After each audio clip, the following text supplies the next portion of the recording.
थेट जाऊयात लाल किल्ल्यावर. राहुल गांधी बोलतायत. खारगे जी, कमल हसन जी, वेणुगोपाल जी, शक्ति सिंह गोहिल जी,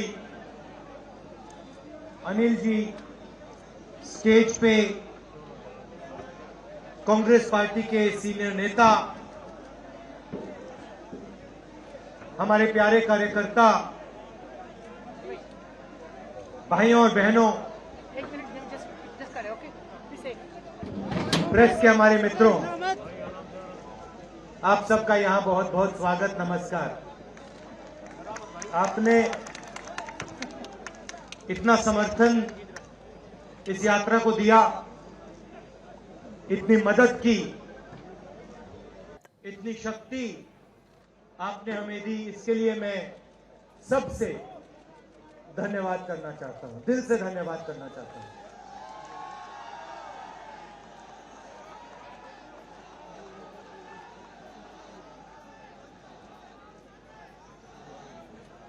इस यात्रा का लक्ष्य भारत को जोड़ने का है।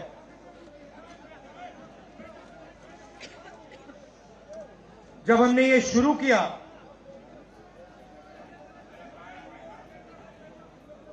कन्याकुमारी में यात्रा शुरू की,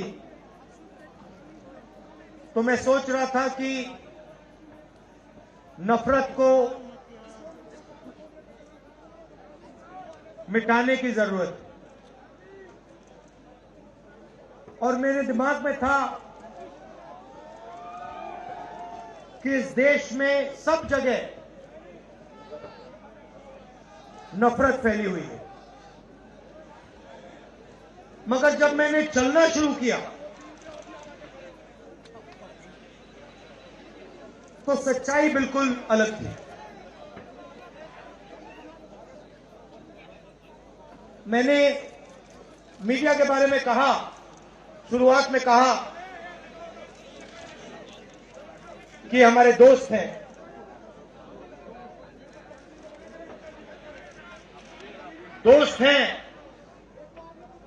मगर हमारी बात टीवी पे कभी नहीं दिखाते हैं। और वो तो तब भी ठीक है, वो ठीक है, हमारी बात नहीं उठाएं तो ठीक है, कोई प्रॉब्लम नहीं है, मगर ये एक और काम करते हैं, इनकी गलती नहीं है। देखिए, ये जो यहां खड़े हैं, इनसे गुस्सा मत होइए, इनकी गलती नहीं है। देखिए, मुस्कुरा रहे हैं, ये जानते हैं लगाम लगी हुई है, पीछे से लगाम लगी हुई है, मगर इनके जो चैनल हैं ये भी नफरत फैलाने का काम करते हैं। 24 घंटा हिंदू मुस्लिम, हिंदू मुस्लिम, हिंदू मुस्लिम, हिंदू मुस्लिम, हिंदू मुस्लिम। ये सच्चाई नहीं है भाई और बहनों। मैं चला हूं कन्याकुमारी से यहां तक, ये सच्चाई नहीं है। ये मीडिया में चलाया जाता है, फैलाया जाता है। ये देश एक है। इन सड़कों पे लाखों लोगों से मिला हूं, सारे के सारे एक दूसरे से मोहब्बत करते हैं, प्यार करते हैं, गले लगते हैं। तो सवाल उठता है, क्योंकि ये नहीं कर रहे हैं, इनके पीछे जो शक्ति है, इनके पीछे जो शक्ति है वो कर रही है। तो सवाल उठता है, ये क्यों हो रहा है? जब सच्चाई ये है कि देश का आम नागरिक, चाहे हिंदू हो, मुस्लिम हो, सिख हो, ईसाई हो, किसी भी जात का हो, वो एक दूसरे से प्यार करता है, मोहब्बत करता है, एक दूसरे की इज्जत करता है। 90% लोग इस देश के एक दूसरे से प्यार करते हैं, मोहब्बत करते हैं, इज्जत करते हैं। देखिए मेरे सामने, ये देखिए, घूम के देखिए, ये जैन मंदिर है, गुरुद्वारा है, मंदिर है, मस्जिद है, ये है हिंदुस्तान। ये सच्चाई है हिंदुस्तान की। और ये नई बात नहीं, ये हजारों साल से इस देश की सच्चाई है। प्यार से ये देश मिलकर एक साथ रहा है। तो सवाल उठता है, ये जो मीडिया के लोग हैं, ये नहीं जो इनके पीछे हैं, ये नफरत क्यों फैलाना चाहते हैं? आपने कभी पूछा अपने आप से कि मीडिया 24 घंटा कभी मोहब्बत की बात नहीं करेंगे? कभी आपने देखी है? कभी टीवी में देखा कि देखो एक हिंदुस्तानी दूसरे हिंदुस्तानी से गले लग गया? कभी देखा? नहीं, कभी नहीं दिखेगा। सही बात है ना? सही बात, कभी नहीं दिखेगा। इसका कारण है भाई और बहनों, मैं आपसे पूछना चाहता हूं, आप में से किसी का कभी जेब काटा गया है? आपका जेब काटा गया? आपका जेब काटा गया? तो जब जेब काटा जाता है, आपका काटा गया ना, तो जब कोई आपका जेब काटता है तो वो क्या करता है? सबसे पहले उसे क्या करना पड़ता है? नहीं, ब्लेड तो बाद में आता है, मगर पहले क्या करता है? पहले वो आपके ध्यान को इधर करता है, आपके ध्यान को लेकर उधर ले जाता है। भाई और बहनों, ये जो करा जा रहा है, आपके ध्यान को हटाने के लिए किया जा रहा है। और ये 24 घंटा करते हैं और फिर आपकी जेब काटी जाती है। बढ़िया बढ़िया, क्योंकि सच्चाई है। 24 घंटा हिंदू मुस्लिम, हिंदू मुस्लिम, हिंदू मुस्लिम। और फिर जो भी आपका पैसा है, किसानों का, मजदूरों का, आपके एयरपोर्ट, आपके पोर्ट, आपकी सड़कें,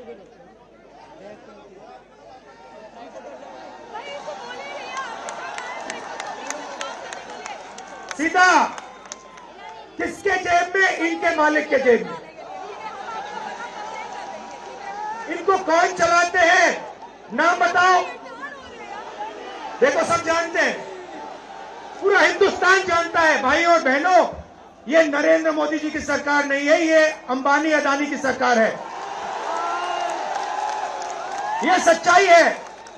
और ये पूरा का पूरा लक्ष्य इनका आपके ध्यान को इधर से उधर, उधर से इधर करने का है। मैं 2800 किलोमीटर चला हूं, 2800। मुझे कहीं नफरत नहीं दिखी, कहीं हिंसा नहीं दिखी, कहीं मारपीट नहीं दिखी। मगर जब मैं इनका टेलीविजन खोलता हूं, 24 घंटे मुझे मारपीट, हिंसा, नफरत दिखाई देती है। क्यों? क्योंकि ये आपका ध्यान इधर से उधर ले जाना चाहते हैं। जो सच्चे मुद्दे हैं उस पे आपका ध्यान गलती से ना चला जाए। जैसे जब कोई आपकी जेब काटता है, वो चाहता है कि आपका ध्यान आपके जेब पे गलती से भी ना चला जाए। ये हो रहा है इस देश में। तो आपका ध्यान कहां जाना चाहिए? मैं आपको बताता हूं। सबसे पहले आपका ध्यान जो हिंदुस्तान के युवा हैं उनकी ओर जाना चाहिए। आप किसी भी युवा से पूछ लीजिए, वो आपको बताएगा, मैंने इंजीनियरिंग की, मैं डॉक्टर बनने के लिए पढ़ा, मैंने आईएएस के लिए तैयारी की, मैं जज बनने की कोशिश कर रहा था। पूछो क्या किया? पढ़ाई की? कितने साल की? स्कूल, कॉलेज, यूनिवर्सिटी सब पढ़ लिए। और फिर क्या हुआ? आज क्या करते हो? मजदूरी करता हूं, पकौड़ा बनाता हूं।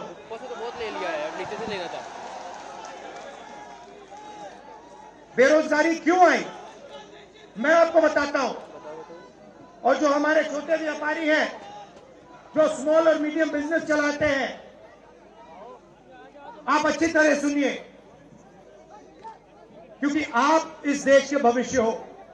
अगर इस देश को कोई रोजगार दे सकता है तो इस देश का किसान और ये जो छोटे व्यापारी हैं और स्मॉल और मीडियम बिजनेसेस चलाते हैं, ये लोग। क्यों?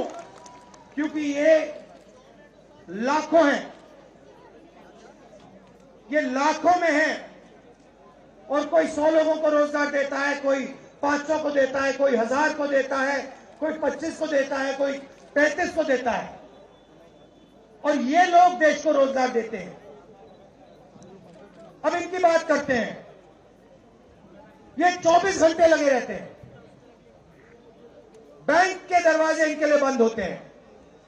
हिंदुस्तान के 2-3 अरबपतियों को 1 लाख करोड़, 2 लाख करोड़, 3 लाख करोड़ ऐसे दिया जाता है। ये बैंक के सामने जाते हैं, इनको धकेल के निकाल दिया जाता है। राइट? अब क्या? ठीक है, बैंक का पैसा नहीं दिया तब भी मान ली बात, तब भी मान ली बात। मगर फिर क्या किया?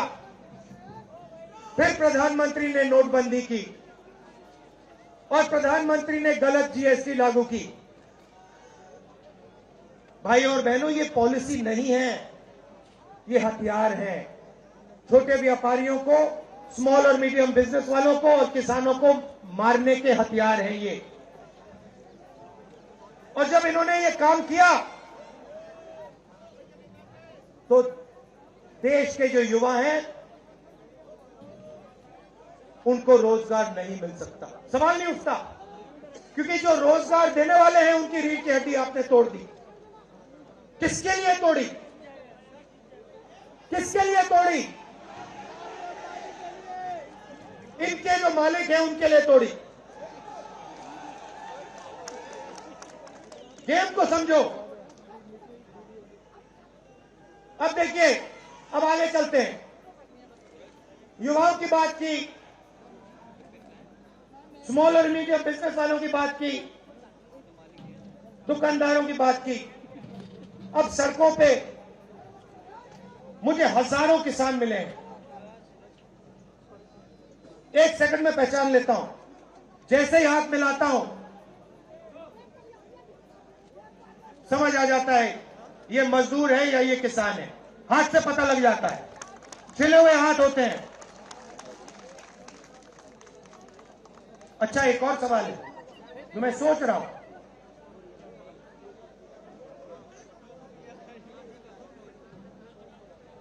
प्रेस वाले ने मुझे पूछा क्या आपको ठंड नहीं लगती? और मैंने सोचा ये मुझसे पूछ रहे हैं, ये हिंदुस्तान के किसान से क्यों नहीं पूछते? ये हिंदुस्तान के मजदूर से क्यों नहीं पूछते? ये हिंदुस्तान के गरीब बच्चों से क्यों नहीं पूछते? फिर कहते देखो 2800 किलोमीटर चल लिए, कोई बड़ी बात नहीं है। पूरा हिंदुस्तान चलता है, जिंदगी भर चलता है। किसान चलता है, मजदूर चलता है, फैक्ट्री में जो काम करते हैं वो चलते हैं। तो हमने ये कोई बड़ा काम नहीं किया भाइयों बहनों, पूरा हिंदुस्तान करता है, रोज करता है। हम 2800 किलोमीटर चलते हैं, किसान शायद जिंदगी में 10,000, 15,000, 20,000 चल लेता है।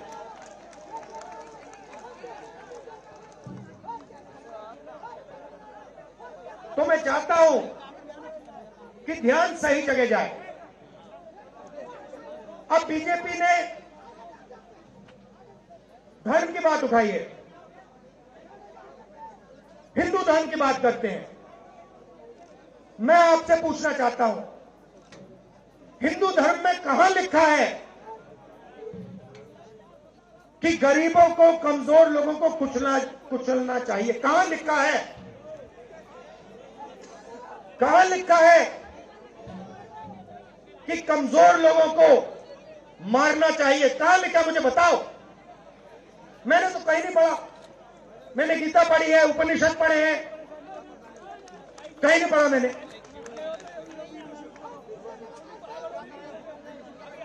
आपने पढ़ा नहीं?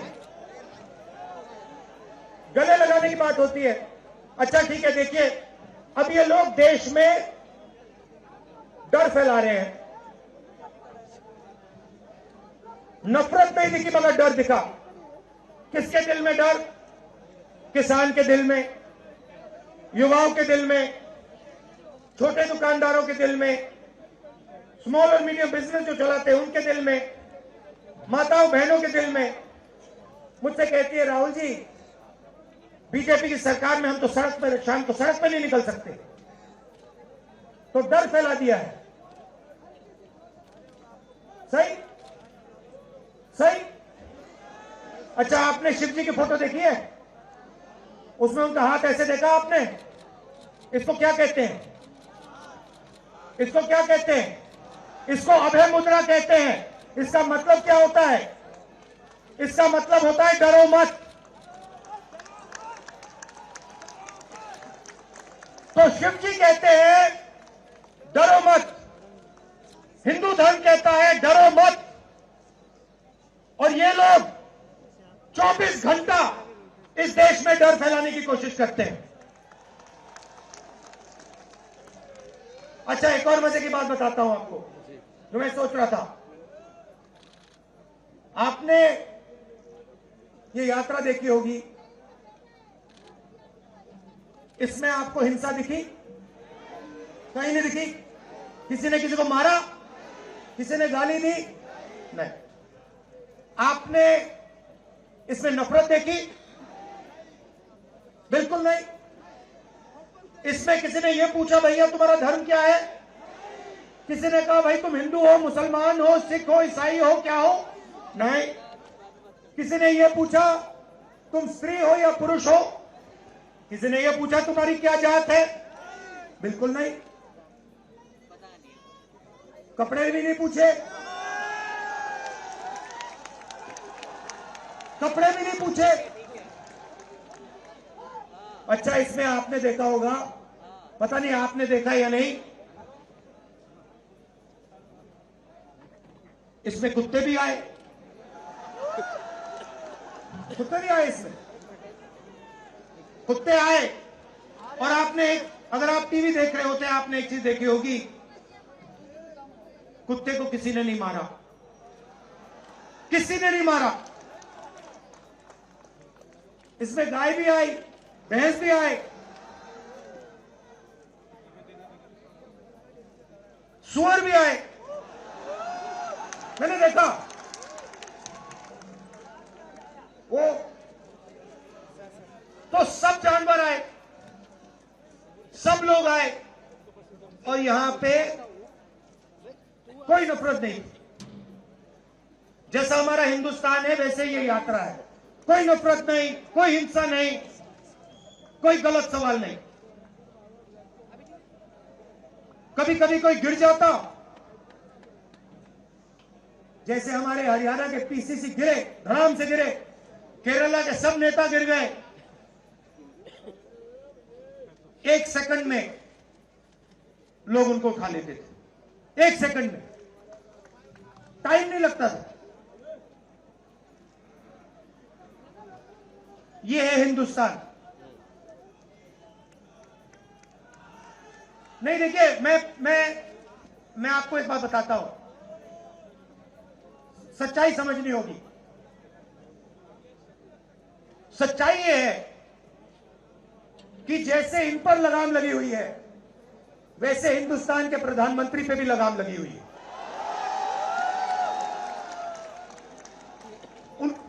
उनकी गलती नहीं है, वो संभाल नहीं पा रहे हैं, कंट्रोल नहीं कर पा रहे हैं, उनको कंट्रोल कर दिया है। नहीं, मैं सच बोल रहा हूं, मैं सच बोल रहा हूं। क्योंकि आप देखिए, एयरपोर्ट भी उनके, पोर्ट भी उनके, एग्रीकल्चर के स्टोरेज डिपो भी उनके, और क्या उनका, हाँ, लाल किला भी उनका, लाल किला भी उनका,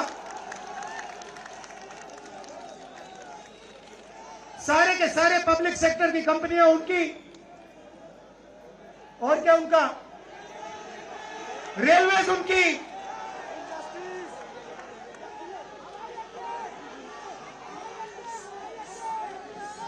अभी भाइयों और बहनों ताजमहल भी चला जाएगा, तो सब कुछ उनका। तो तो ये देश की सच्चाई है। हाईवे भी उनके, सेलफोन भी उनके,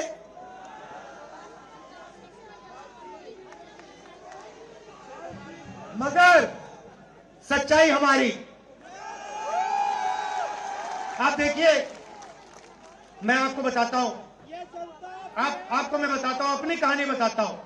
जब मैं राजनीति में आया, 2004 में आया, हमारी सरकार थी, चुनाव जीते थे, और ये प्रेस वाले 24 घंटा मेरी प्रशंसा करते थे। 24 घंटा 24 घंटा राहुल गांधी, राहुल गांधी, राहुल गांधी, राहुल गांधी। फिर मैंने क्या किया, मैं चला गया भट्टा परसौल। नहीं सुनो, आपको समझना है ये है क्या। मैं भट्टा परसौल गया और मैंने किसानों का जो जमीन का मामला है उसको छेड़ दिया। और भाई और बहनों, जैसे ही मैंने किसानों का जमीन का मामला छेड़ा, वैसे ही मेरे पीछे पड़ गए। उसके बाद जमीन अधिग्रहण बिल, भट्टा परसौल के बाद जमीन अधिग्रहण बिल लाया, कांग्रेस की सरकार लाई। उसके बाद तो पूरा फुल टाइम 24 घंटा मेरे पीछे पड़ गए। प्रधानमंत्री जी ने, बीजेपी ने, मैं आपको सच्चाई के बारे में बताना चाह रहा हूं, प्रधानमंत्री ने, बीजेपी ने हजारों करोड़ रुपए लगा दिए मेरी छवि को खराब करने में। हजारों करोड़ रुपए। और आपने देखा होगा, मैंने एक शब्द नहीं बोला, बिल्कुल चुप, बिल्कुल चुप। मैंने एक शब्द नहीं बोला। मैंने ये नहीं बोला भैया ये गलत बोल रहे हैं, ये ठीक नहीं है ना, मैं बिल्कुल चुप, चुप। क्योंकि मैंने कहा चलो देखता हूं कितना दम है, और लगाया। पूरी की पूरी मीडिया लग गई, व्हाट्सएप पे लगाया, फेसबुक पे लगाया, सब जगह 24 घंटा राहुल गांधी के बारे में। कुछ नहीं बोला मैंने, पूरे देश में फैला दिया। और फिर एक महीने मैंने आपको सच्चाई दिखा दी, और पूरा पूरा खत्म। देखो सच्चाई कैसे काम करती है। सच्चाई को छुपाया नहीं जा सकता है, कहीं ना कहीं से सच्चाई बाहर आ जाती है।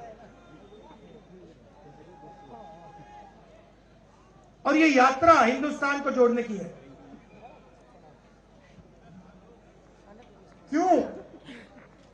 क्योंकि इस नफरत से, इस डर से हमारे प्यारे देश को नुकसान हो रहा है।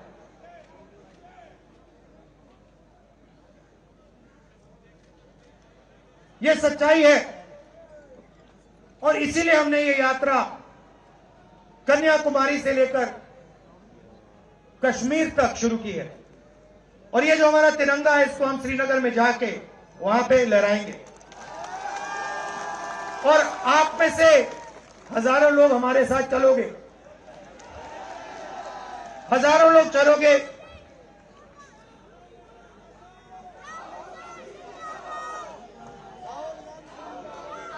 तो भाई और बहनों, देखिए, सच्चा मुकाबला दुनिया में, सच्चा मुकाबला चाइना और हिंदुस्तान के बीच में है।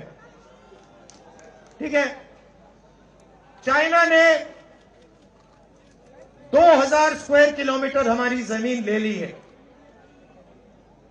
प्रधानमंत्री जी कहते हैं कि हमारे बॉर्डर के अंदर कोई नहीं आया। तो भैया प्रधानमंत्री जी, अगर कोई नहीं आया तो हमारी सेना उनकी सेना के साथ 21 बार क्यों बात कर रही है? और हमारे जो सेना के लोग हैं, हमारे डिफेंस फोर्सेस के लोग हैं, वो क्यों कह रहे हैं कि चाइना ने हमारी जमीन ले ली है? मगर देखिए, कंपटीशन आर्थिक है, मुकाबला आर्थिक है। ये आपके जो सेलफोन है, ये आपकी जो शर्ट है, जूते हैं, इसके पीछे आप देखिए, प्रेस वालों के जो कैमरा है इसके पीछे देखिए, उसके पीछे आपको लिखा दिखेगा मेड इन चाइना।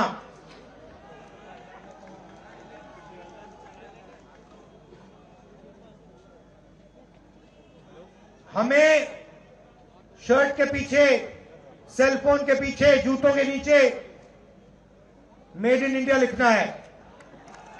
और एक ऐसा दिन आना चाहिए जब शंघाई में कोई युवा नए जूते खरीदे, उसके नीचे देखे made in new Delhi India.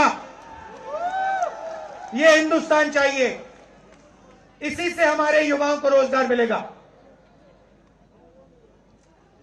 तो ये करना ही पड़ेगा, चॉइस नहीं है।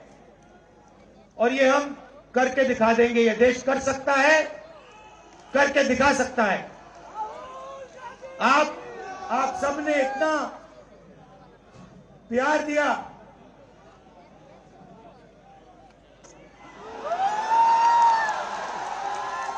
आपने इतना प्यार दिया। मैंने भाषण में राजस्थान में कहा था, आपके नफरत के बाजार में हम मोहब्बत की दुकान खोलेंगे। आपने लाखों दुकानें खोल दी हैं। आप सबका दिल से बहुत बहुत धन्यवाद। नमस्कार, जय हिंद। एबीपी माझा, उघडा डोळे बघा नीट।